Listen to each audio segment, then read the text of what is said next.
Empezamos a grabar taller gratuito de estoicismo griego. Hoy vamos a estudiar al padre del estoicismo, Zenón de Sitio.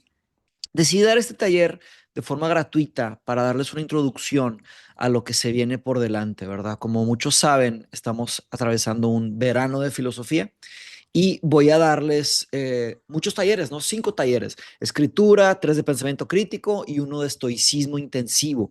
Entonces, les estoy dando este taller de muestra para que entiendan, primero, cómo funcionan mis talleres y cómo es el taller de estoicismo como tal, ¿verdad? Les voy a explicar con calma.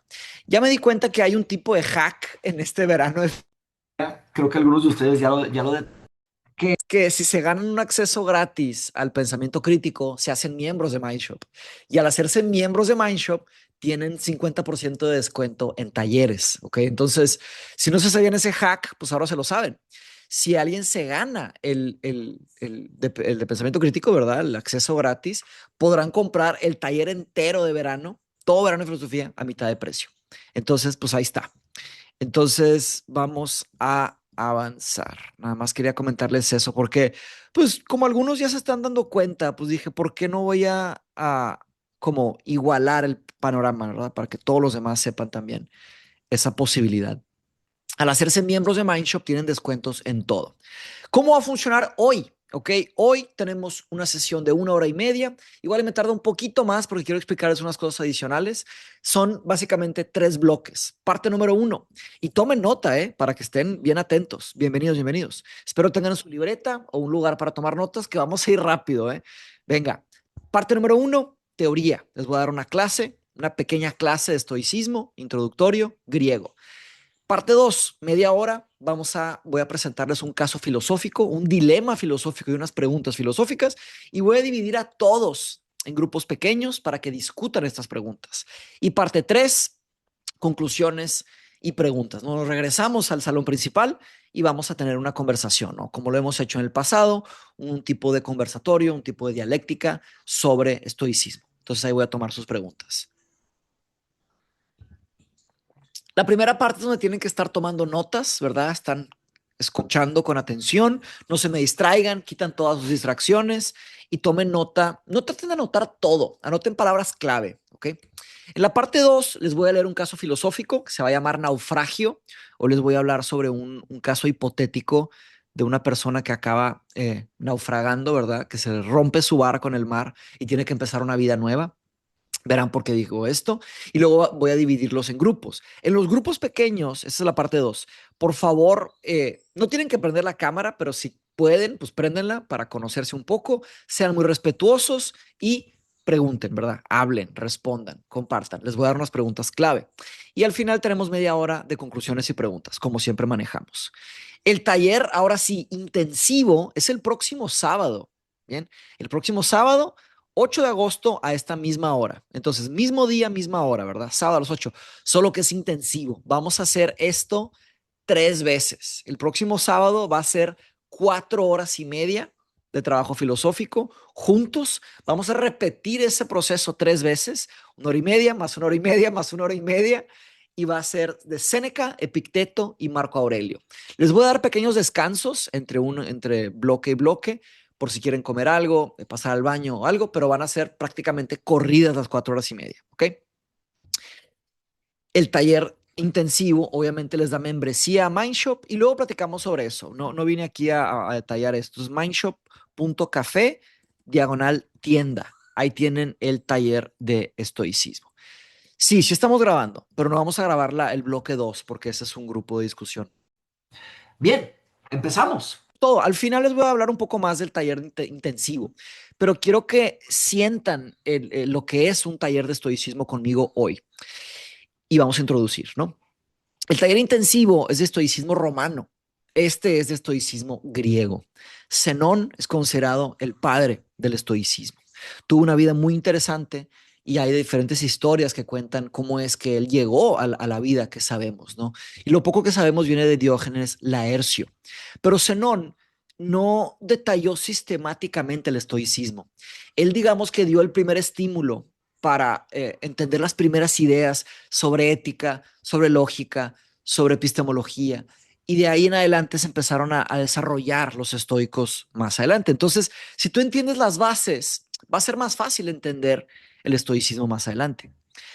Para darles un poco de contexto histórico, el estoicismo comienza con Zenón y comienza en esta época de aquí, como en el 300 antes de Cristo, cerca de Aristóteles, cerca de Epicuro. Por ahí fue cuando sucede Zenón de Sitio. Aquí está su vida. Esa es nuestra línea del tiempo del taller de estoicismo intensivo, ¿verdad? Hoy llevamos a Zenón y el próximo sábado estudiamos a Séneca, Epicteto y Marco Aurelio. Atención, cada uno tiene su lectura y su tarea, ¿verdad? Séneca, Epicteto, Marco Aurelio son 3 lecturas, 3 tareas. Así que los que ya compran el taller ya van a poder empezar a leer y prepararse para el próximo sábado. Bien, entonces aquí está. Mientras que Zenón vivió en el mundo helenístico 300 antes de Cristo, Séneca, Epicteto y Marco Aurelio vivieron después de Cristo. Séneca, siglo número 1, Epicteto, siglo 2 y Marco Aurelio, siglo, perdón, no, Séneca sí fue todavía, nació en el BC, okay, entonces él cruzó hacia el siglo I. Epicteto siglo II, Marco Aurelio siglo III. Okay. También es tan importante mencionar Cleantes de Aso, porque luego piensan, los únicos estoicos son estos. No, si alguien quiere investigar, está Cleantes de Aso, está Crisipo, está Musonio Rufo, también famoso, ¿verdad? Maestro de Epicteto, y pueden investigar por ahí. Pero estoy yo desarrollando talleres sobre los como más grandes expositores del estoicismo. Ahora sí, el índice para hoy es el siguiente. Tenemos un calentamiento en donde vamos a como romper el hielo para empezar a pensar sobre el estoicismo, qué es y a qué llegó, qué es hoy también. Luego les voy a dar contexto histórico y filosófico sobre el periodo que vamos a estudiar. Voy a hablar un poquito de Grecia y de Atenas en el siglo 3 antes de Cristo y 4 antes de Cristo. Y de ahí sí nos pasamos a Zenón directamente como persona. ¿Quién fue Zenón? El que creó esta gran filosofía llamada estoicismo. Y de ahí nos pasamos al estoicismo genérico, un estoicismo general, como decidí traerles las notas clave de lo que significa estoicismo para que después ustedes construyan sobre eso. Y de ahí vamos a meternos después a la filosofía de Zenón, un poquito de la filosofía de Zenón y los estoicos. Cerramos con un enfriamiento y luego pasamos al caso filosófico y a la sesión de preguntas. Todos mis talleres y clases tienen preguntas de reflexión que se las dejo aquí. La estoy copiando y la voy a pegar acá en el chat. Bienvenidos a los nuevos. Fíjense, ya somos casi 200 personas, ¿eh? Nada mal para un sábado de filosofía. Entonces, las preguntas son, ¿qué nos enseña Zenón? Porque piensen, una cosa es el estoicismo, otra cosa es la vida de las personas. Entonces, ¿qué nos enseña Zenón como persona, además de su filosofía? ¿De qué sirve aprender estoicismo? Porque recuerden que la filosofía no debería de ser un tema meramente teórico. Yo pienso que la filosofía funciona y brilla en su máxima expresión cuando tú incorporas estas cosas a tu vida. Por eso les pregunto, ¿de qué sirve aprender estoicismo? ¿Cómo lo vas a usar o no lo vas a usar? Y la otra es, ¿ya eras estoico sin saberlo? Esto me ha tocado, algunas personas me dicen, Mateus, híjole, me identifiqué tanto con el estoicismo. Yo ya era estoico. Entonces, pregúntense eso, si ya eran estoicos sin saberlo. El calentamiento que les traigo para hoy es este. Viene de John Sellers, que escribió un libro muy famoso llamado Stoicism, estoicismo. Dice, el estoicismo atrajo a individuos de una amplia gama de orígenes geográficos y sociales, desde Diógenes de Babilonia, en el este, hasta Séneca, del sur de España, en el oeste, desde el esclavo Epicteto hasta el emperador Marco Aurelio, desde inmigrantes del cercano oriente en Atenas hasta miembros de la corte imperial en Roma.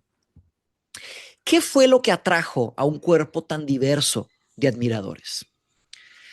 El estoicismo surge después de la época clásica, o podría decir durante la época clásica, ¿no? Clásica sería Sócrates, Platón, Aristóteles, ¿verdad? En el periodo de Aristóteles, el tercero de estos tres, surge el estoicismo con Zenón. Zenón, de alguna manera, tiene mucho prestado de Sócrates, pero él desarrolla un punto de vista entre dos excesos, entre lo que se transformó el aristotelismo, esta búsqueda de virtud y de excelencia, pero también con un tipo de aristocracia. Y por otro lado, el cinismo, que el cinismo sería Diógenes, los que niegan todo, hasta que niegan la necesidad de bienes materiales, por ejemplo, de riqueza, que odian a los ricos, por ejemplo. Entonces, entre los cínicos y los aristotélicos sucede de alguna manera el estoicismo. El estoicismo afirma, es la idea como principal, que la virtud, que sería desarrollar excelencias, desarrollar un buen carácter, hacer bien las cosas, vivir de acuerdo con la naturaleza, todo esto es suficiente para el eudaimonia, ¿ok? Eudaimonia puede ser una palabra nueva para muchos de ustedes, para otros no. Eudaimonia sería el verdadero florecimiento o la verdadera felicidad, según los griegos clásicos. Tiene que ver con desarrollar tus capacidades, ¿no? Y ser virtuoso tiene que ver con hacer lo correcto, ¿no? Tiene que ver con desarrollar virtud, que son excelencias de carácter, ¿no? ¿Cómo eres excelente? No es hacer las cosas bien, es hacerlas de forma excelente. Entonces, ellos pensaban que más allá de lo que no controlas en el mundo, tú si logras buscar virtud en tu vida, tú puedes tener una buena vida. Es un tipo de ética. Aunque sí desarrollaron lógica y algo de metafísica, a fin de cuentas la base de la filosofía estoica es una ética. Y la ética es el estudio de cómo vivir una buena vida, cómo vivir una vida digna de ser vivida, ¿verdad? Que te dé orgullo vivirla. A nivel metafísico, ¿no? Ontológico, es decir, cómo se estructura la realidad del universo. Ellos eran materialistas, hasta Dios era un tema material y vamos a platicar sobre esto un poquito más adelante. Y otra idea central es que los estoicos pensaban que nuestras emociones, lo que sientes, lo que percibes, eh, muchas veces son producto de un pensamiento erróneo, de un falso juicio. Entonces, de alguna forma los estoicos nos dicen que nuestras emociones a veces nos engañan. Entonces hay que ser crítico con esas emociones, hay que entender las emociones. Fíjense la base también, pues altamente racional y altamente psicológica del estoicismo. Vamos a meternos un poco a la época y a la geografía. ¿Okay? Me refiero a Atenas en el siglo IV y luego Atenas en el siglo III, antes de Cristo, ambas. Por si no conocen, les recomiendo echarle un vistazo, una lectura a la guerra del Peloponeso, que esta fue una guerra en donde Atenas fue derrotada por Esparta y esto marca de alguna forma el fin de la hegemonía, del control ateniense del Mediterráneo. Atenas pasa por una crisis económica enorme, una crisis política y aunque se recupera un poco, no se recupera del todo. Nunca más llega a su verdadera gloria. Ya después el poder se esparce, ahorita platicamos sobre eso, cómo se esparce y luego dónde se concentra, platicaremos sobre esto. Pero aunque perdió mucho de su poder político y económico, Atenas continuó siendo por muchísimos años un centro, un polo intelectual y cultural muy prominente. Eso es siglo IV antes de Cristo. Platón vivía en esa época. En el siglo III antes de Cristo vive aquí es cuando ya sucede la vida de Aristóteles, Epicuro y Zenón, que nuestra materia de estudio hoy es Zenón. Entonces, a finales del siglo IV, principios del siglo III, Atenas cae bajo la influencia de Macedonia. Macedonia, a través de las conquistas de Filipo II y su famosísimo hijo llamado Alejandro Magno, que por curiosidad, el tutor de Alejandro Magno fue Aristóteles, ¿no? Por eso tal vez no les encanta Aristóteles en Atenas, ¿no? Si ustedes van a Atenas hoy y van a la escuela de Atenas, contemporánea, la Academia de Atenas, hay una estatua de Sócrates y una estatua de Platón, pero no hay estatua de Aristóteles. Se preguntan por qué. Porque hubo mucho sentimiento antimacedónico. No les caían bien los de Macedonia. Y Aristóteles era macedónico, ¿verdad? Pero bien, eh, durante el siglo III, este periodo, Atenas se convirtió en parte del imperio helenístico. Este imperio helenístico sucede cuando se acaba el monopolio de Alejandro Magno. Alejandro Magno conquista una gran parte, prácticamente todo el Mediterráneo y una gran parte del mundo asiático y del Medio Oriente. Conquista mucho el Alejandro Magno, pero después que fallece, se despedaza todo. Se despedaza visceralmente y brutalmente y empiezan a restablecerse una serie de diferentes imperios y Atenas se convierte en parte de todo esto. Bien, eh, Alejandro Magno, después de esta derrota y muerte, fragmenta el mundo helenístico. Entonces continúa la pérdida de poder de Atenas, pero de nuevo, insisto, hasta en el siglo III y hasta mucho después, hasta después de Cristo, Atenas continuó siendo un polo intelectual muy importante, aunque ya no eran los más poderosos. No se sabe tanto de Zenón, pero lo poco que sabemos viene de Diógenes Laercio, que él escribió una serie de biografías de los filósofos. Déjenme me acerco aquí un poquito más. ¿Saben qué? Vamos a hacer un poquito por acá. Ahí está. Él es un filósofo griego nacido en Sitio, hoy en día Chipre, un país muy, muy chiquito, y él funda la escuela estoica alrededor del 300 antes de Cristo. Hay dos grandes historias de cómo llega a Zenón a Atenas, y esas dos historias, pues hay una más famosa que otra, pero creo que es importante mencionar las dos historias. ¿Por qué? Porque no sabemos bien qué pasó. Cuando no sabes, pues mejor entiendes lo que se sabe o lo que se piensa. Insisto que esto pasó después de Sócrates, Platón y Aristóteles, después del periodo clásico, y mucho de Zenón tiene que ver con Sócrates, tiene que ver con el tema de cuestionar qué tipo de vida debemos de vivir, ¿no? Por eso un tipo de escuela ética. Al cambio de siglo, cuando cambia el siglo del 4 al 3, él forma su propio grupo filosófico. Primero se llamaban zenoianos, pero eventualmente se llamaron estoicos. ¿Por qué estoicos? Se pueden preguntar. Por la stoa poikile. La stoa poikile significa pórtico pintado y está en Atenas. Al rato les voy a mandar, les voy a mostrar unas fotos, de hecho unas que yo tomé en el 2024 en el Ágora de Atenas. Y básicamente es un lugar, ¿no? Hoy en día estoico significa una persona resiliente, una persona que soporta, una persona fuerte, que no se dobla fácilmente, o si se dobla, que regresa a su estado natural rápidamente. Es una persona no solo difícil de doblar, sino que fácil de regresar, como un resorte. Imagínense, es un resorte. Si tú aplastas un resorte, el resorte tiene un tipo de propiedad que se regresa a su estado natural. ¿Qué tan rápido te regresas a tu estado natural? Bien, el estoicismo tiene que ver con esto. Pero si te vas a la raíz de la palabra, estoicismo viene del stoa poikile, ¿no? Donde se juntaban a hacer filosofía. Entonces, él se queda en Atenas hasta su muerte y su escuela, curiosamente, una escuela chiquita, se convierte en una escuela dominante en la época helenística. Una escuela que comienza muy pequeña, comparada con la platónica, la epicuria, hasta la aristotélica, después se hace enorme, se hace gigante y llega hasta las cortes más elevadas, ¿no?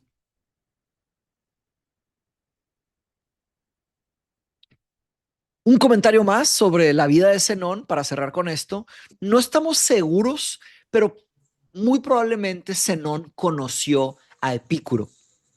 Hay evidencia que sugiere, no tenemos evidencia clara, pero por las edades, las escuelas, las proximidades, las geografías y las importancias de cada uno, muy probablemente se conocieron e interactuaron. Lo que sí sabemos es que la escuela estoica interactuaba constantemente con los académicos, eh, con los peripatéticos, que son los aristotélicos, con los epicúreos y con los cínicos. Debatían constantemente entre todos ellos.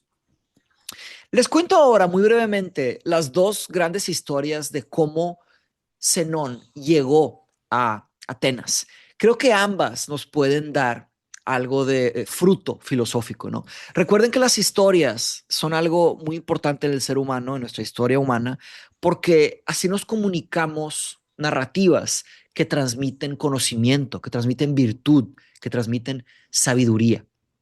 La primera y más famosa historia es que Zenón era un comerciante que transportaba mercancías en el Mediterráneo, un comerciante muy prominente, y parece ser que su barco naufragó y naufragó cerca de Atenas.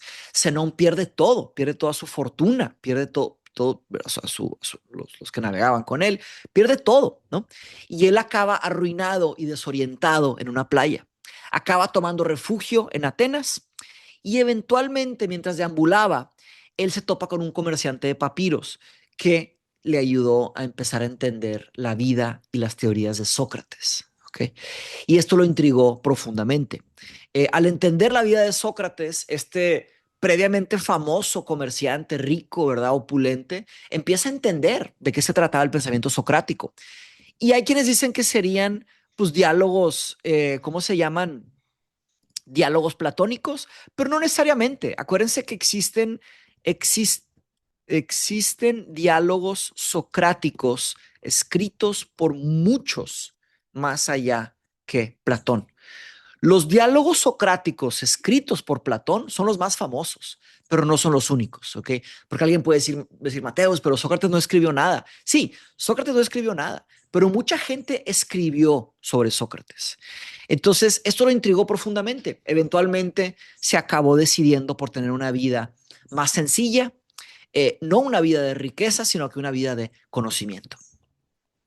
La otra historia que vale la pena contar también es que el padre de Zenón, en esta versión, el padre de Zenón es un comerciante y él le traía diálogos socráticos cuando iba a Atenas y le llevaba diálogos socráticos a Zenón.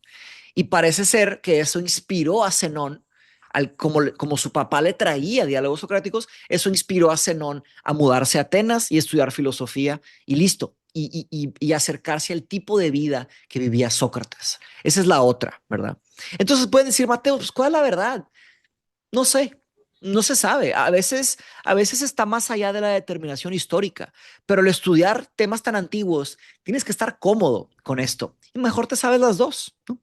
Entonces, lo que sí sabemos es que Zenón acaba eligiendo una serie de maestros de diferentes ramas filosóficas y el maestro vivo que escogió primero fue Crates, se llamaba Crates, era un maestro cínico.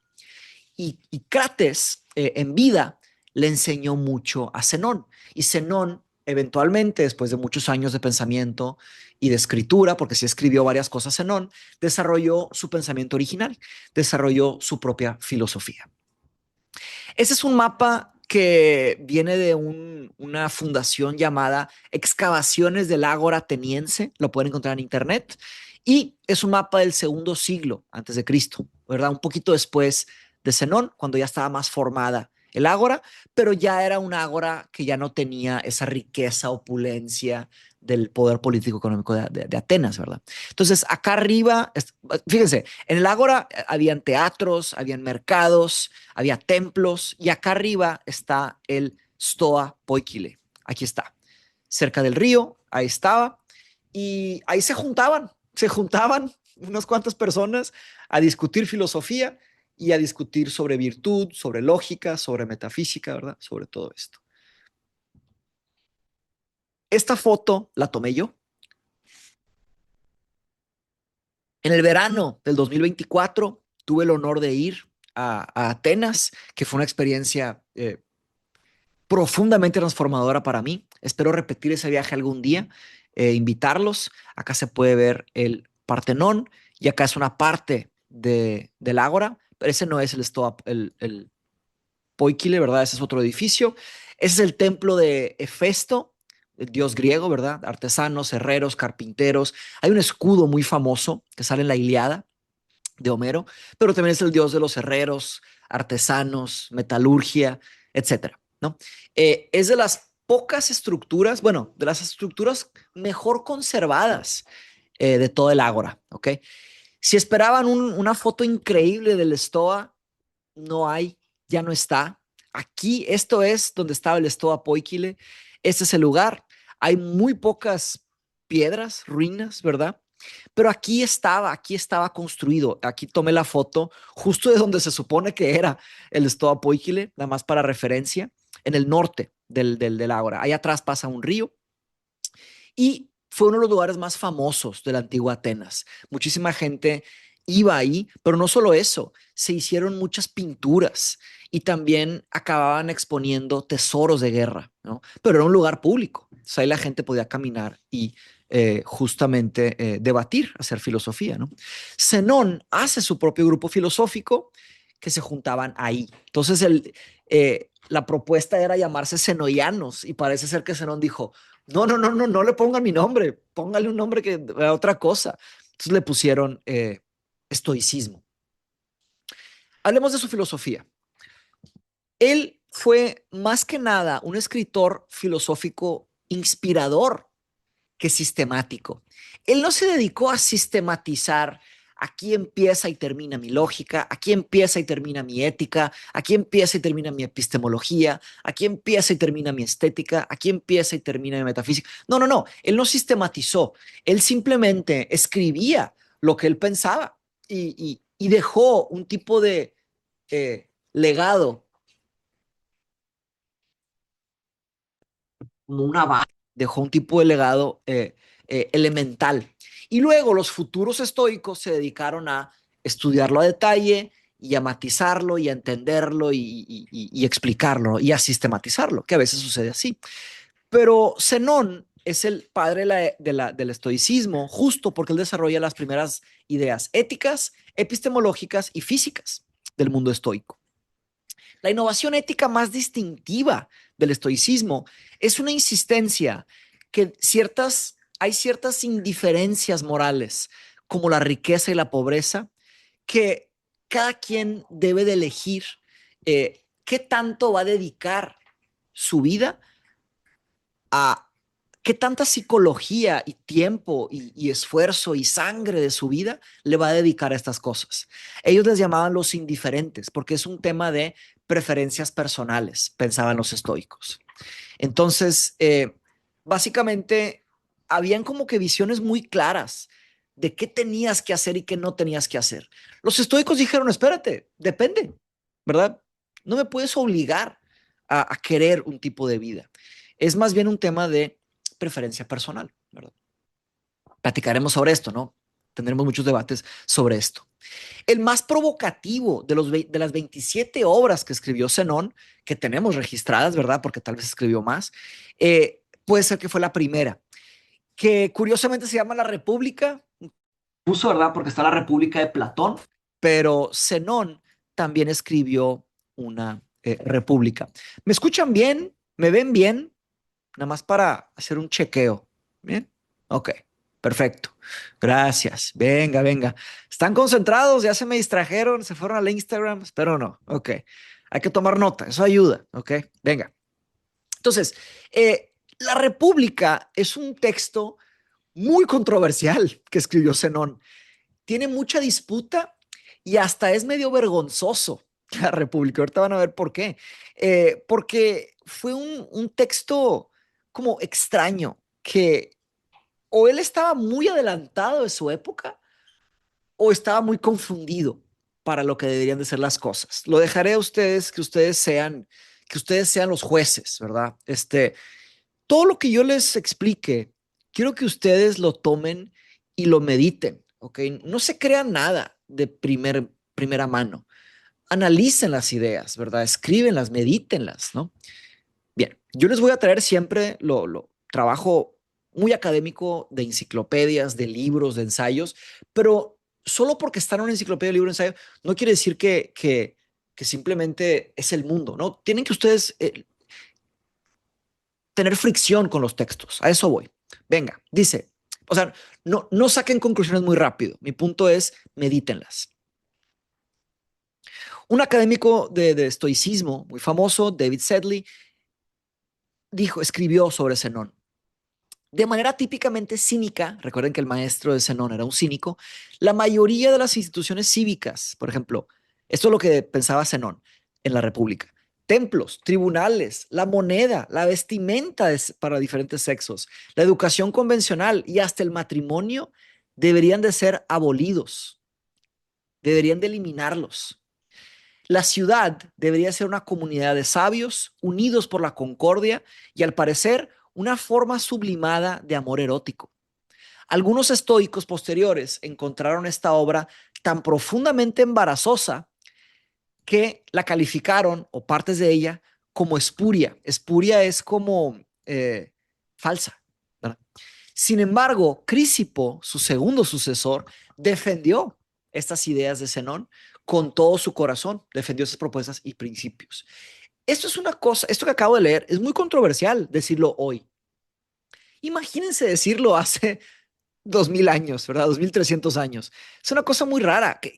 ¿Cómo te imaginas una ciudad que no tenga, por ejemplo, moneda, eh, ropas diferentes, educaciones convencionales, que no tenga, por ejemplo, matrimonio, que se desaparezcan estas cosas? Pero fíjense también la libertad creativa de su imaginación filosófica, ¿no? Él tenía una capacidad de soñar en grande, ¿verdad? Pueden llamarlo como utópico, decir, oye, Mateos, pues suena muy bien, pero a la hora de la hora, ¿cómo organizas una sociedad de acuerdo a esto, no? Bien, ahí tienen a Zenón. Pasemos ahora a hablar un poco más del estoicismo a nivel general, que les va a ayudar a tener una base. El estoicismo tiene que ver con cómo tú puedes tomar lo que se te presenta en la vida, en el mundo, y hacer lo mejor que puedas, ¿no? Pongo aquí una imagen de Hércules tomando un león por el pescuezo, ¿verdad? No diciendo que todos seamos Hércules o que todos podamos matar leones, pero por lo menos el acto, el esfuerzo, la metáfora, ¿verdad? En general, el estoicismo es un tipo de ética de virtud eudaimónica. Si no han estudiado ética, échenle un vistazo. Si no han estudiado ética de virtud, esa es una de las éticas normativas que básicamente defiende que la forma en la que debes de vivir tu vida es ve por el mundo y busca excelencia de carácter. Una excelencia de carácter es actuar de la mejor forma posible en diferentes parámetros, ¿no? Y busca florecimiento. Entonces, básicamente el estoicismo defiende que la práctica de virtud, de buscar virtud en el mundo, al mismo tiempo es necesaria y suficiente para llegar a una buena vida. ¿Qué significa esto? Que necesaria es que no hay otra opción. Los estoicos pensaban, tú no puedes tener una buena vida a menos que desarrolles virtud. Esto es muy griego, esto es muy hasta clásico, ¿no? Platón, Aristóteles, Sócrates. Y la otra es que es suficiente. Eso es otra innovación, que la búsqueda de virtud, el desarrollo de virtud, es todo lo que necesitas. No ocupas nada más. Y ellos desarrollaron los famosos indiferentes. Los indiferentes son las cosas que tú no tuviste nada que ver, que te tocaron. Tiene que ver con tu contexto, tiene que ver con tu cultura, con tu idioma, con tu capacidad financiera, tuya, tu familia, etcétera, tu clase social. Entonces, pudieran ser, entre otras cosas, ¿verdad? Pudieran ser preferibles o pudieran no ser preferibles. Depende de cada quien, dicen los estoicos. Obviamente hay unos que de forma racional, pues uno preferiría tener. ¿Por qué? Los estoicos reconocen que dentro de los indiferentes están los que pudieran ser preferibles, que serían tipo la salud, la riqueza, la educación, la paz, y los no preferibles, la enfermedad, la pobreza, ignorancia y el caos. ¿Por qué? Porque los preferibles te dan valor de planeación. Esto no es automáticamente estoico porque Aristóteles también lo reconoce. Aristóteles y los estoicos, ahí están de acuerdo, no están de acuerdo en todo, pero es básicamente, si estás enfermo todo el tiempo y si no tienes comida, es muy difícil practicar virtud. Es muy difícil tratar de ser excelente porque estás todo el tiempo enfermo o no tienes comida, estás todo el tiempo hambriento. Pues es difícil ser excelente, ¿verdad? Pero no es excusa, piensan los estoicos. Solo porque uno está enfermo o solo porque uno tiene hambre, eso no es excusa para ser una persona horrible, para no desarrollar virtud. Es decir, ser una persona viciosa, ¿verdad? Dejarte llevar por los vicios. Otra, educación, paz, ignorancia, caos, ¿no? Ahora, piensa en los cínicos. Los cínicos prefieren la pobreza, los cínicos prefieren el caos y estar, ¿verdad? Otros no. Entonces, forma de decir, eh, ¿qué vas a hacer con lo que te tocó? Eso no eres tú. Son situaciones. ¿Qué vas a hacer tú dentro de la vida que vas a vivir? A nivel ontológico, que es la estructura de la realidad, que son las cosas en el mundo, en este mundo en el que vivimos, los estoicos creían que todo lo que existe es material, hasta Dios. Dios también es material. Ellos pensaban que Dios es un tipo de fuerza racional que está en el mundo, que permea y ordena el cosmos. Si hay algo de orden, es por Dios, el Dios material, ¿verdad? Ahorita vamos a hablar de eso a nivel neuma, se llama su ejemplo. Entonces, este principio está conectado con la idea de que no hay una distinción entre lo físico y lo espiritual. Entonces, no es solamente que lo espiritual está en un plano y lo material está en otro, sino que lo físico y lo espiritual son materiales. O decir, lo espiritual no existe. No, no, no. Lo espiritual también es un tema material, también está en el mundo. Entonces, todo es materia de diferentes formas o grados. Por ejemplo, la neuma. La neuma es como un espíritu vital, un tipo de fuerza que pensaban los estoicos que animaba las cosas. Entonces, si un árbol crece o si un perro ladra o si un humano ama o algo, todo esto es por la neuma. Esto es un tema que organiza el universo, la cohesión del universo. Otra idea central que ya venimos trabajando es que la virtud es suficiente, según los estoicos. La única condición realmente necesaria y suficiente para vivir una vida feliz, una vida que merece ser vivida, es la virtud. Debemos de preocuparnos solo por eso. ¿Qué es? Para los estoicos, la virtud es buscar un tipo de comportamiento moral que sean buenas acciones, las mejores acciones posibles, y un comportamiento racional, que busque desarrollar tu capacidad racional de la mejor forma posible y vivir de acuerdo con la naturaleza. Esto puede confundir a algunos. ¿A qué se refiere con de acuerdo a la naturaleza? Es decir, buscar hacer las cosas que son naturales, no hacer cosas antinaturales. Por ejemplo, tu cuerpo te pide dormir, duerme, ¿verdad? Eh, ¿Tienes hambre? Come, ¿no? Lo que es natural de las cosas. Ser antinatural sería como querer vivir para siempre. Eso no es natural. En el mundo humano existe la muerte. Entonces, todo lo que está conectado con esa idea de inmortalidad, eso no es para nada estoico. Entonces, es eso. Al tener esas actitudes, tendrás una mejor vida, ¿no? Irte en contra de la naturaleza es un tema muy, muy complicado. Y alguien puede decir, Mateos, pero ¿cómo la naturaleza en los animales se comen entre ellos y se matan entre ellos? ¿Tenemos que hacer eso? No. Habla de la naturaleza humana. Nosotros somos seres capaces de usar la razón y capaces de desarrollar la virtud, ¿no? Esa es la idea de los griegos. No deberíamos de comportarnos como algo diferente a lo que somos. Los estoicos sostenían que, por ejemplo, la riqueza, la salud y la fama no son verdaderos bienes. No nos deberíamos de preocupar por esas cosas. ¿Por qué? Porque no dependen de ti y son cosas que cambian todo el tiempo. Los estoicos no se estresaban con esos temas, ¿no? Ellos pensaban que hasta en la pobreza o hasta en la adversidad, las cosas más difíciles, tú sí puedes vivir una buena vida. ¿Bien? Sí, desarrollas virtud, es la necesidad, ¿no? Si eres una persona viciada, si eres un vicioso, nunca vivirás una buena vida, aunque tengas todo el dinero del mundo, aunque tengas la mejor salud del mundo. ¿Por qué? Porque lo que está bajo tu control es tu actitud, ¿no? Tus acciones. De hecho, esto que mencioné es como piensa Séneca. Séneca, estoico romano, vamos a hablar sobre eso en el taller intensivo el próximo sábado.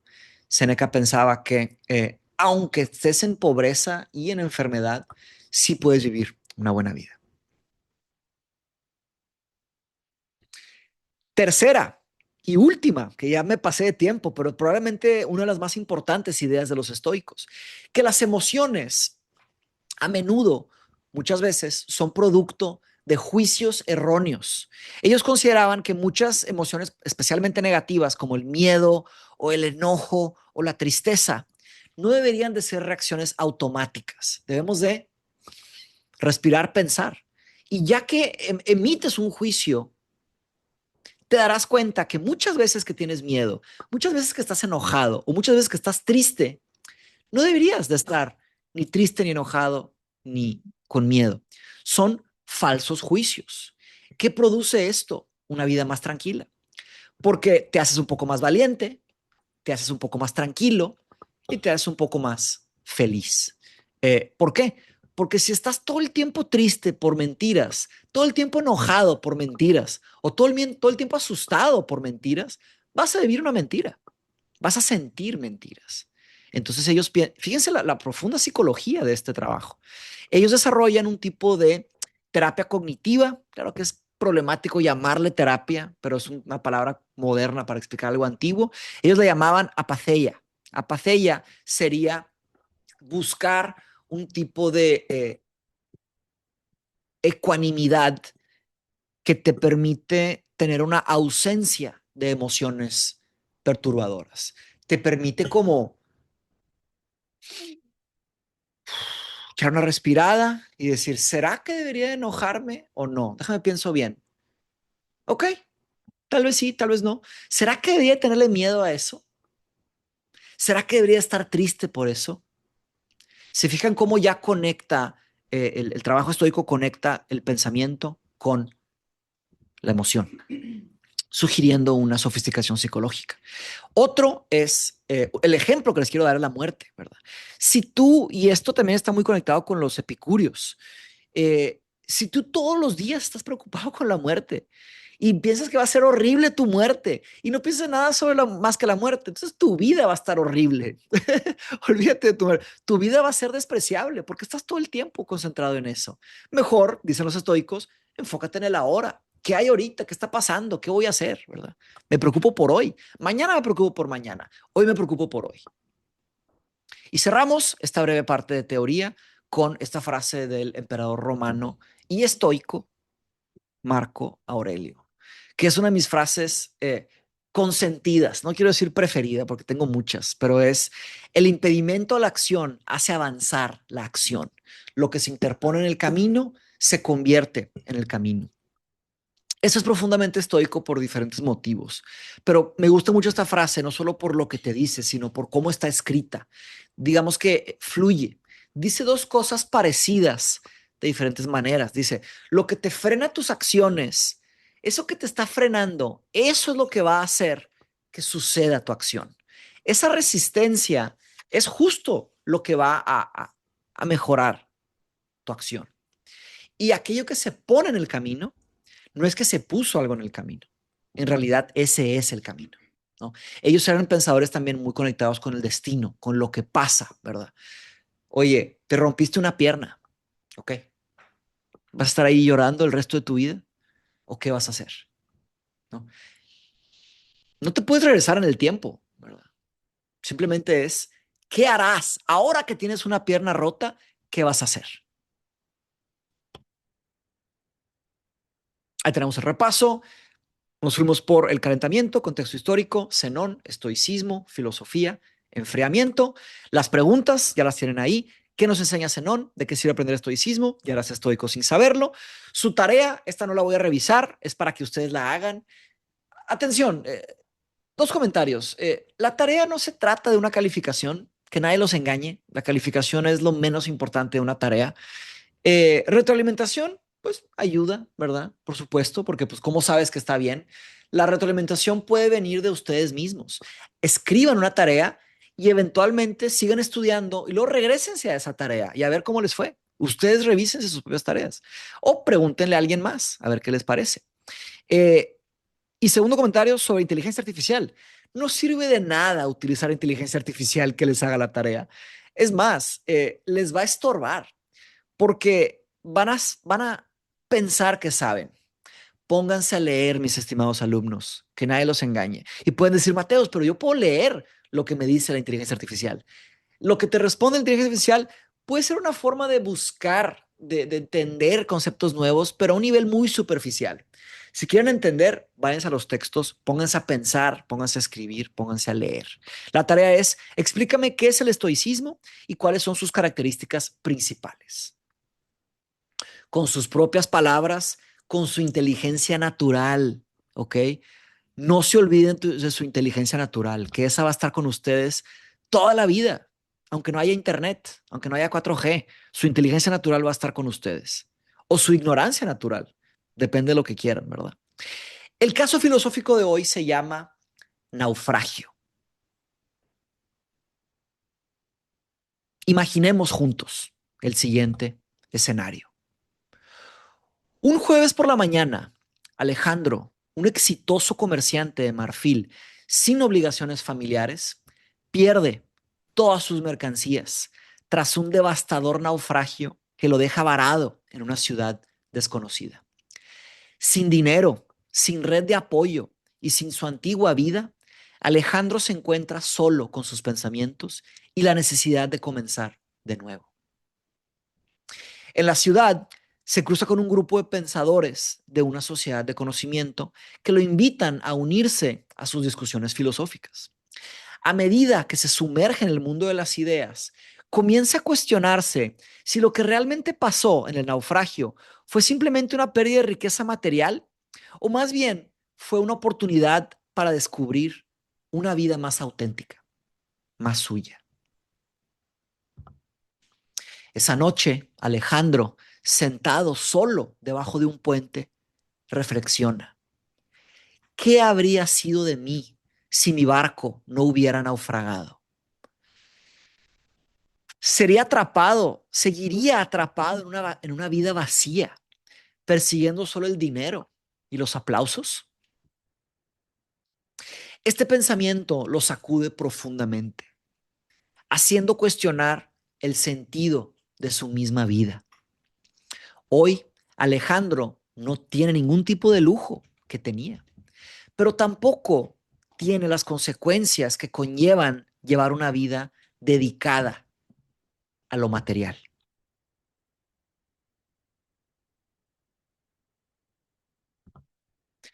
Las preguntas, ¿ok? Ahora los voy a separar en grupos para que discutan este caso, para que hagan una discusión.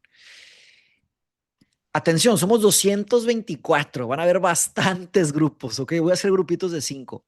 Las tres preguntas que quiero que discutan y después nos regresamos a platicar son, ¿el naufragio fue un regalo para Alejandro o sería igualmente válido verlo como una tragedia? ¿Cómo se decide esto? Número 2, ¿qué aspecto de tu vida perderías si tuvieras que enfrentarte a una catástrofe como la de Alejandro? Coméntalo y responde. ¿Qué harías si algo así te pasara? Quiero que se pongan en sus zapatos. Si mañana perdieras todo lo material como Alejandro, ¿qué dos cosas que no son materiales, conservarías para que te dieran el impulso para poder seguir adelante? Atención, dos cosas no materiales, ¿verdad? Porque todo lo material lo perdiste. Bien. Les voy a poner ahí en el chat las preguntas de discusión. Interesante como varios se salen a la hora de hacer la conversación, varios se van. Dicen, gracias por la clase gratis, ya me voy. Tengo que hablar, tengo que discutir. No, no, no, qué flojera, qué miedo, qué vergüenza. Yo no sé, yo no puedo. Adiós. Y se salen. Así es mucha gente. O se tenían que ir también, ¿verdad? Tampoco asumamos. Se tenían que ir, híjole, tenían un pendiente urgente. O se empezaron a sentir mal, les empezó a doler la cabeza. Se tuvieron que salir. Ok, mis estimados alumnos, gracias por su atención, por su paciencia. Eh, dice que no tiene micrófono, pues escuchen, tecleen, ¿verdad? Creo que pueden platicar ahí en el chat. Voy a dividir los grupos en grupos de 5, grupos chiquitos en 5. Y vamos a parar el video porque esta parte no la puedo grabar. Bienvenidos de vuelta, ok. ¿Qué les pareció? ¿Cómo les fue? ¿Cómo estuvo el ejercicio? Muy bien. Es todo, es todo. Gracias, gracias. Qué bueno que disfrutaron. Y se pasa volando, ¿no? Órale, Mike, Claudia, Janet, Ángel, Felipe, Antonio, Daniela, aparecieron 5 minutos. Sí, se me hace genial porque después de un estímulo intelectual, ¿verdad? Esta clase con sus notas, nos lanzamos a una conversación y se pone muy interesante. Marley dice, lloré. Bien, bien, bien. Ok, nada más les voy a compartir rápidamente aquí. Déjame ver si está perfecto esto de aquí. No, tengo que hacer. Es. Ahí está, y así. Ok, les hablo rápidamente lo que va a pasar el próximo sábado y hacemos un cierre. Vamos a ver. Ok, entonces, ¿cómo va a funcionar? El próximo sábado 8 de agosto, bien, sábado 8 de agosto, a la misma hora, 9 de la mañana, horario de Ciudad de México, va a ser el taller intensivo de estoicismo romano tardío. Entonces, al hacer su pago, al hacer su compra, les llega el grupo de WhatsApp. Es un grupo aparte, es un grupo privado. De los que paguen se van a meter a ese grupo y ahí vamos a empezar a conversar y ya van a empezar a leer sobre Séneca, Epicteto y Marco Aurelio. Séneca, el estadista, Epicteto, el esclavo, y Marco Aurelio, el emperador. Decidí traerles un rango, claro, son los tres mayores estoicos tardíos, pero también les traje pues una variación de diferentes perfiles, ¿no?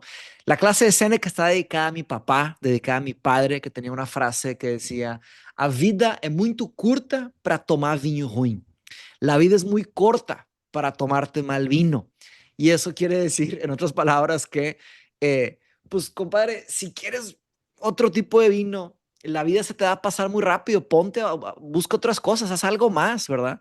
¿Por qué? Porque con Séneca vamos a leer sobre la brevedad de la vida.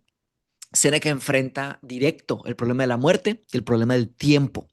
Y lo hace con una gran excelencia. Epicteto fue un esclavo y tiene muchísimo que enseñar, fue un gran maestro también, él enseñó a muchísima gente, más que nada ética, y Epicteto estaba preocupado con la integridad de cada quien, con cómo te manejas a ti mismo y con tu libertad. Obviamente, como un esclavo, él estaba preocupado con la libertad, ¿no? Muchas veces nos quejamos, pero platiquen con un esclavo 5 minutos, a ver de qué se queja, ¿no? Hay una cosa muy interesante ahí, ¿no? Pero bien, él tuvo un impacto enorme y como esclavo, pues pudo no hacer nada, decidió hacer algo. Su trabajo se sigue leyendo hasta la fecha. Y tiene una historia muy triste, Picteto, pero al mismo tiempo llena de esperanza. Y Marco Aurelio, el emperador. De alguna forma, el sueño de Platón que se concreta, un emperador filósofo, estoico, romano, obviamente, y increíble el trabajo de Marco Aurelio. Probablemente de los últimos grandes estoicos, ¿no? De los romanos tardíos. Y vamos a leer partes de su meditación. Cada clase, cada de estas son 1 hora y media, 1 hora y media, 1 hora y media, cada uno incluye una lectura y cada uno incluye una tarea opcional. Este taller sí les da membresía a Mindshop, si ya lo compran ya tienen membresía, todo lo demás más barato. Si compran el paquete de verano, también ya está incluido este taller. Vayan a mindshop.café/tienda. Aquí está, el taller cuesta 1,800 pesos para los que no son miembros y está incluido en el paquete de verano de filosofía. Esto, si no lo leen ahorita, está muy largo, ¿verdad? Vayan a la tienda, mindshop.café/tienda, mindshop.café/tienda. Bien. Entonces, el paquete de verano incluye escritura argumentativa, 5 sesiones, pensamiento crítico 1, 1 hora y media, fundamentos, pensamiento crítico 2, autonomía cognitiva, otra hora y media, sentido de la vida, otra hora y media, y taller intensivo de estoicismo romano tardío, que son 4 horas y media. El próximo sábado vamos a estar 4 horas y media. Van a haber 3 dilemas, 3 discusiones. Aquí está mi chiquito. Son 14 horas de filosofía. ¿Ok? Eso es el paquete de verano. Vayan a mancho.café/tienda. Si ya son miembros, hagan login con su cuenta. Ya pueden levantar la mano, ¿eh? Ya pueden levantar la mano. Hagan login con su cuenta y ustedes podrán acceder a los descuentos.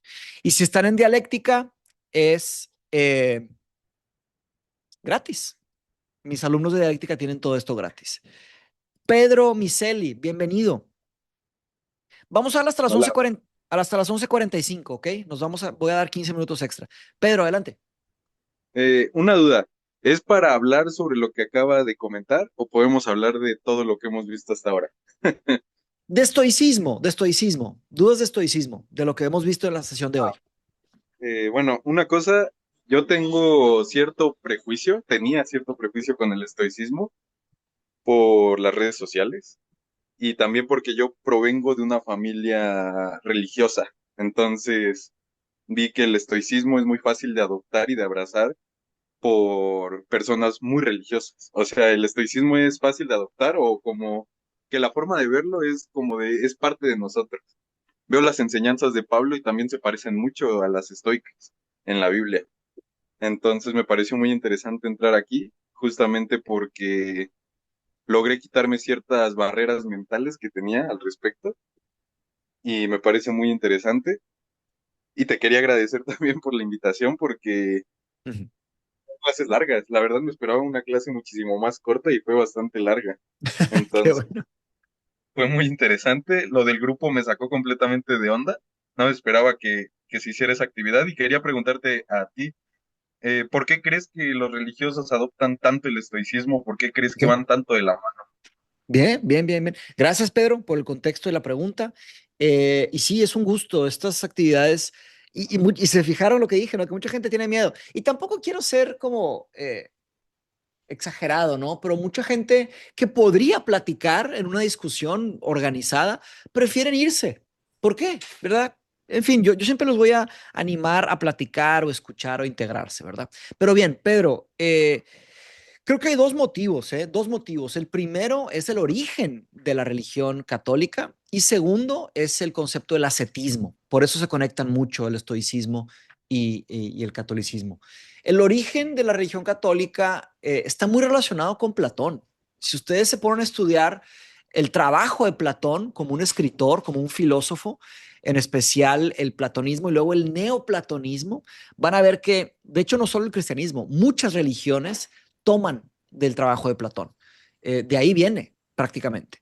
Claro que Platón toma de otros también, no es como que él apareció de la nada, pero mucho viene de Platón. Entonces, el estoicismo está conectado con Sócrates, Sócrates está conectado con Platón, viene de ahí. Entonces, de hecho, el estoicismo impacta muchas religiones también. El estoicismo influenció, impactó el cristianismo. Por otro lado, está el ascetismo. El ascetismo es una idea que para nosotros en América Latina es como sinónimo de Jesús, Jesús Cristo, porque Jesús Cristo es el mayor ascético de nuestra geografía. Donde sea que naciste, mi estimado alumno, probablemente Jesús sea el mayor ejemplo de ascetismo que conozcas. Pero el ascetismo no es solamente Jesús. El ascetismo es un concepto eh, entre filosófico y espiritual, se puede las dos, pero el ascetismo tiene que ver con hacerte menos o privarte de ciertos placeres o bienes por un bien superior. Puede ser un bien espiritual o un bien intelectual, pero el ascetismo está muy conectado, ¿verdad? Entonces, hay muchísimo que va hacia atrás, ¿no? Pero sí, el cristianismo en Roma está directamente relacionado con el platonismo en Grecia. Y ahora el ascetismo ahí sí, mientras más atrás te vas, hay ascetismos por otros lados, ¿no? Y eso es. Carolina, adelante. Gracias, Pedro. Hola Mateus, qué placer. Estoy tan contenta de estar aquí. Saludos desde Costa Rica. Quería nada más, bueno, primero súper agradecer por la actividad. Mi grupo fue excelente y me parecen personas súper inteligentes. Vamos a ver, voy a ver si logro formular la pregunta de la forma correcta para que me pueda responder lo más acertado posible y que pueda entender. Vamos a ver. El estoicismo, bueno, tengo un rato de estarlo leyendo, y me parece bien como vamos a ver, en su esencia. Sin embargo, hay cosas que a mí tal vez me gustaría esclarecer porque sí tiene como esta parte relacionada con la Biblia y principios de que solamente se puede controlar lo que es controlable, ¿verdad? Y también dentro de esto también habla como esta persona resiliente, etcétera. Sin embargo, yo quisiera tal vez como que me ayude usted a hacer la distinción entre ser una persona estoica y ser una persona que tal vez vamos a ver, porque si lo vemos como en la Biblia, Jesús sí era muy estoico en el sentido de que era resiliente y pues tenía este tema del ascetismo que acabas de decir y todo, pero también era rebelde en el sentido de que yo no voy a permitir que una iglesia sea para lucrar, entonces viene y destruye la iglesia, ¿verdad? Em, y por ejemplo, también leí un libro donde decía, se hacía un ejemplo donde decía que si voy en un metro y me roban la cartera y me dejan sin nada, entonces acepto que me robaron, ¿verdad? Acepto que me robaron y todo bien, ¿verdad? Lograré ir al banco y resolver mis tarjetas, etcétera, etcétera, pero también hay otra parte de mí que es contradictoria porque yo no me dejaría que me roben la cartera, ¿verdad? Yo iría detrás del ladrón y le diría, hey, hey, o sea, ¿qué está pasando, verdad? Sí, No, bueno, no, depende del caso, te saca un no, sí, cuchillo, una sí, pistola. Pero sí, sí, a nadie le gusta pero, que le quiten ¿verdad? la cartera. Sí, Exacto, exacto, pero digamos, como esta parte de imponerse, ¿verdad? De decir, bueno, no, vamos a ver, las cosas voy a luchar también por estos otros, por este sentido que tengo, el sentido de la justicia, el sentido de la pertenencia, y como mujer también, ¿verdad? Hay cosas que tal vez dentro de una sociedad no eran no son tan naturales, ¿verdad? Como en su momento, por ejemplo, luchar por el voto o luchar por todas las luchas que tenemos como mujeres para derechos y equidad en la sociedad. Entonces, si yo me quedara solamente con lo que yo puedo controlar, y pues me quedaría ahí, ¿no? ¿Verdad? Porque entonces yo digo, bueno, y mientras me voy yo solita y hago toda una huelga y reúno toda la gente, bien, pues a lo mejor bien. lo logre, ¿verdad? Entonces, sí me explico, es como, no sé, entro como en una eh, contradicción, ¿verdad? Porque Ok, es muy bello el estoicismo, pero ok, no sé si lo estoy confundiendo con bien. restringirme y no luchar por la justicia. Esa es mi pregunta. Gracias, Clara. Vámonos siempre al grano. Les pido, por favor, sean bien concisos, no se extiendan de más con sus contextos. Váyanse, hagan la pregunta y vamos a enfocarnos porque hay muchos aquí. Gracias, Carolina. Entonces, ahí te va. No hay que confundir el estoicismo con un derrotismo. Ok, cuidado. Derrotismo es, no hay nada que hacer, estoy derrotado, no puedo hacer nada, me quedo sentado en mi casa, ¿verdad? Soy una persona débil, enferma, voy a aceptar que me pisoteen, que me hagan lo que quieran y le voy a sonreír a la gente que me haga esto. El reto del estoicismo, que justo esto se ve en la clase de Epicteto, que es enfocar tus energías realmente en lo que sí puedes hacer. Y ahí es una gran confusión. ¿Qué es lo que sí puedes hacer? ¿Qué es lo que no puedes hacer? Por ejemplo, yo puedo levantarme y enojarme y gritar porque el sol brilla y puedo estar completamente tomado y puedo hacer todo lo que quiera. No hay nada que hacer contra eso, contra que el sol brille. Eh, Hay otras cosas que es, me levanto pues quiero salir a caminar. Bueno, salgo y camino, ¿no? Muy fácil hacerlo. Eh, pero hay de extremos. ¿Qué es lo que es obviamente, claramente imposible de hacer? ¿Y qué es lo que es muy fácil de hacer? Pero la vida se trata de todo lo que está en medio. Tiene que ver con, tiene que ver contigo, tiene que ver con qué es lo que realmente puedes hacer y puedes controlar para mejorar las cosas, aunque sea un poco, ¿no? El estoico constantemente está pensando en esto. Eh, y el caso de Picteto probablemente es el mejor caso porque era un esclavo. ¿Qué tanto puede hacer un esclavo? Digamos que naciste en esclavitud. ¿Qué vas a hacer? La mayoría de los esclavos probablemente no fueron recordados. ¿Cuántos esclavos realmente tenemos que han quedado en la historia de la humanidad? ¿No? Entonces, el enfocar tus energías, tus fuerzas, tu capacidad en lo que sí se puede hacer. Y me puede decir, Mateus, pero está raro porque no sé lo que puedo hacer. Bueno, para eso está la vida, para que intentes, para que hagas cosas.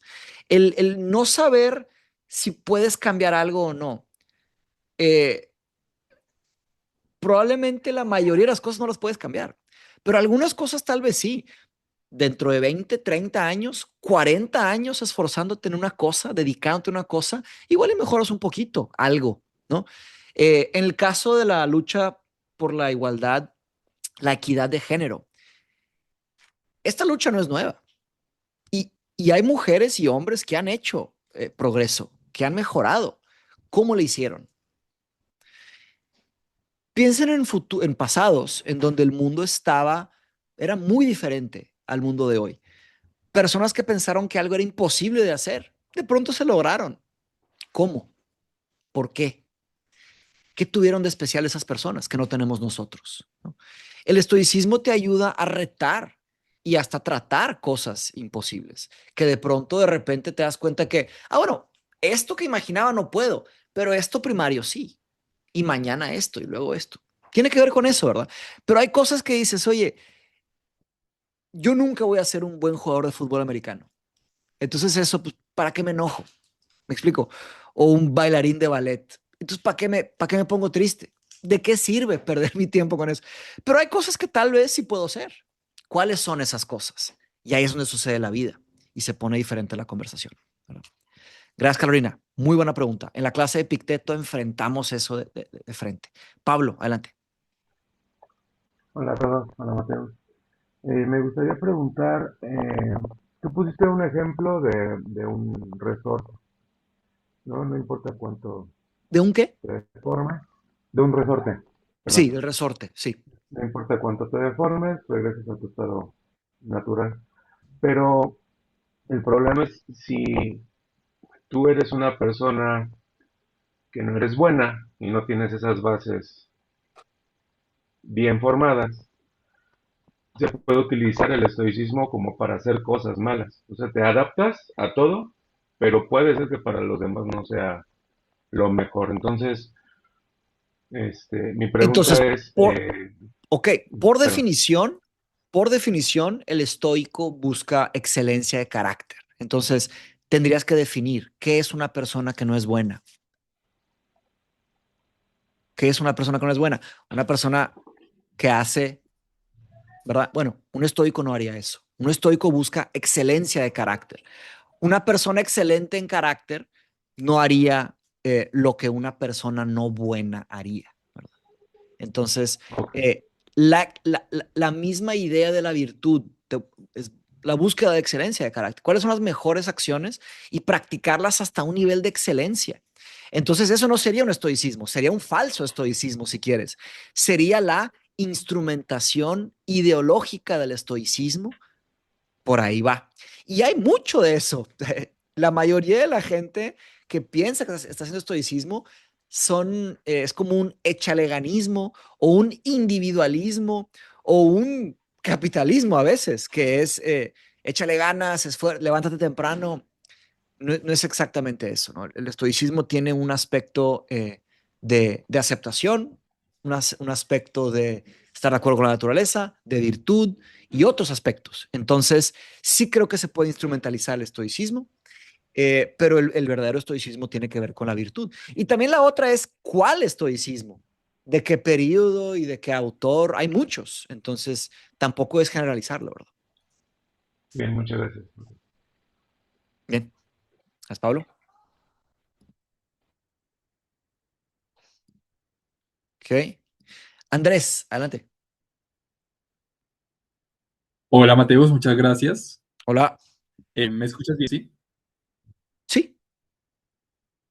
Perfecto. Yo quería preguntarte, estábamos discutiendo en el grupo sobre el tema de la discusión sobre si el hecho del naufragio era una tragedia o un regalo, ¿verdad?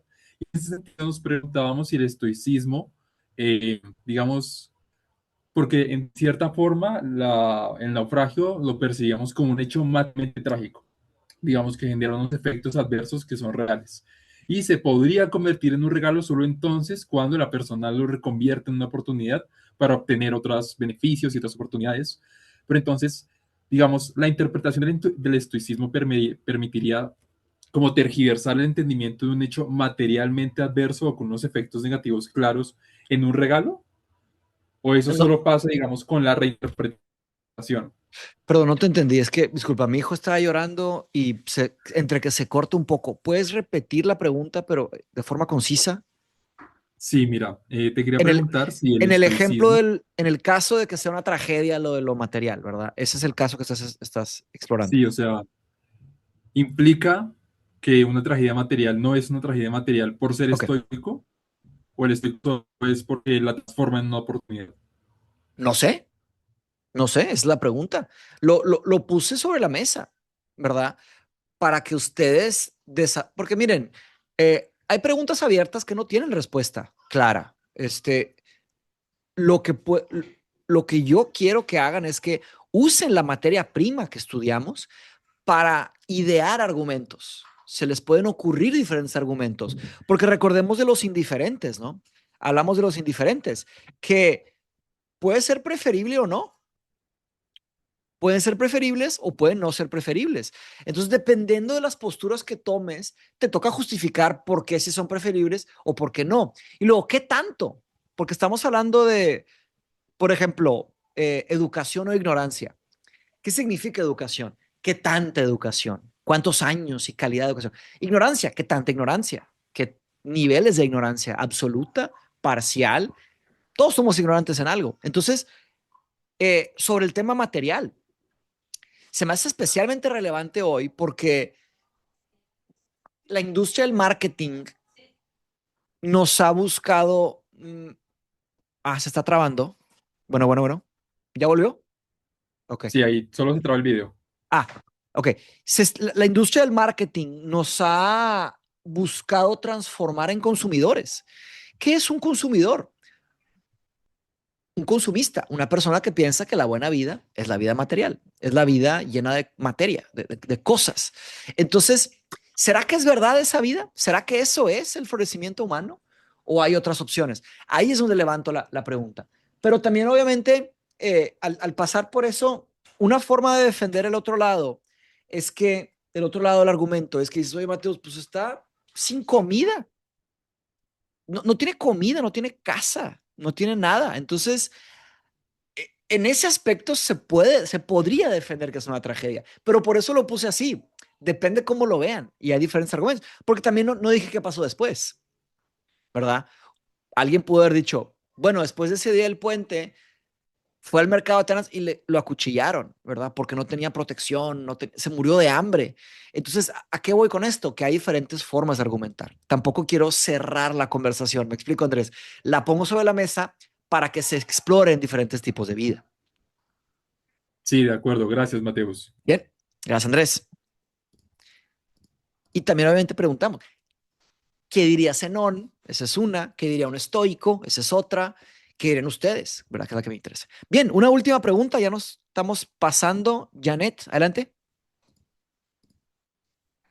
Hola, hola, Mateo, saludos. Mi pregunta es, me suena esto eh, a lo que estábamos viendo en la clase de Epicuro de ataraxia. ¿Sería un tipo de ataraxia el estoicismo? Entonces, sí, fíjate que están muy conectadas. Qué bueno que lo mencionas, Janet. El epicureísmo, el estoicismo, el cinismo y el escepticismo, esas son las cuatro escuelas helenísticas, comparten muchas características. Correctamente mencionas que en el epicureísmo está el concepto de ataraxia y aponía, ¿verdad? Ataraxia tiene que ver Ya. con esta imperturbabilidad, ecuanimidad, y aponía es librarse del dolor físico y mental. Entonces, definitivamente, sí buscan un tipo de ataraxia. ¿A través de qué? De la apatheia, ¿verdad? Apatheia. Estos términos están conectados con la parte psicológica del ser humano. Entonces, sí, definitivamente es una de las metas estoicas. Si tú logras ser imperturbable, pues tú puedes pensar mejor, tú puedes desarrollar sabiduría, desarrollar virtud, etcétera. Entonces, bien identificado, si hay una conexión ahí. Ah, perfecto, gracias. Gracias. Y no mencioné, si se preguntan por qué están conectadas estas cuatro escuelas, es por Sócrates. Las cuatro tienen raíces socráticas. Bien, Gracias, Janet. A ver si alcanzamos una última. Un minutito más. Enrique, Mauricio, adelante. Aló, aló. Sí. Mateo, yo tenía ahorita como que viendo la primera pregunta del ejercicio, me surgió como que un conflicto y ¿Qué? es como que ver las cosas como regalos cuando son tragedias y no sé, o sea, es como una duda o como que tal vez me aclaras ahí porque pues, no soy tan conocedor. Este, Ay, estoy nervioso porque se va a acabar el tiempo. Discúlpame. Venga, Este, venga, al grano. pero, o sea, ver las cosas como bendición me entra en conflicto porque imagínate decirle a alguien que esté pasando, no sé, a alguien que lo violaron, perdón, que es un caso extremo, pero y con la frase que tú cerraste, que es parte del proceso. Imagínate tener que explicarle a una mujer violada que lo que esto pasó, le pasó por algo. O sea, no sientes que como que hay pienso yo, pues, que tiene que haber como que un límite y tal vez dictado por la ética de esa persona, pero, o sea, como que, o sea, mi duda es ahí como que un conflicto, o sea, No ¿realmente está en eso el se puede video. ver como un Apaga el video. regalo? No sé si me di a entender lo Enrique, suficiente. sí, claro que sí, te diste a entender. Y claro que no, ¿verdad? O sea, es que ahí estás confundiendo un par de cosas. Es que las cosas pasaron por algo, ¿no? Ese es un pensamiento como eh, problemático en la mayoría de los casos, ¿no? Que las cosas pasan por algo, pero a veces eso es muy religioso, ¿no? Así tenía que ser, así era, así lo quería Dios. Eso es una cosa complicada, ¿no? El, en el caso del estoicismo, cuando pasa un tipo de tragedia así, no están tratando de justificar que pasó por un bien. Simplemente están diciendo que pasó. Están aceptando. Espérame, Emma. No, no, no. Están aceptando que pasó algo, ¿verdad? Y obviamente el caso que das es un caso brutal, es un caso horrible. ¿Qué le vas a decir a la persona? Su vida está destruida, ¿verdad? Pero, ¿qué debería hacer esa persona después de que pasa? ¿Qué debería hacer? Eh, ¿Qué opciones tiene, verdad? En eso yo creo que el estoicismo sí tiene algo que decir. Lo que estás diciendo a la hora de tratar de reinterpretar tragedias como algo bueno, que eso no es exactamente el estoicismo, sería la falacia de la narrativa. La falacia de la narrativa. La falacia de la narrativa es, por ejemplo, me estoy comiendo un helado de chocolate y se me cae. Y digo, yo no quería helado de chocolate, ¿verdad? Lo digo, ya que se cayó, cambio, me voy hacia atrás y cambio en realidad lo que quería. Es un tipo de mentira, ¿verdad? No es exactamente eso. La falacia de la narrativa es un problema enorme porque la gente acaba suprimiendo, reprimiendo lo que realmente quería o cambiando el pasado para que funcione con el presente.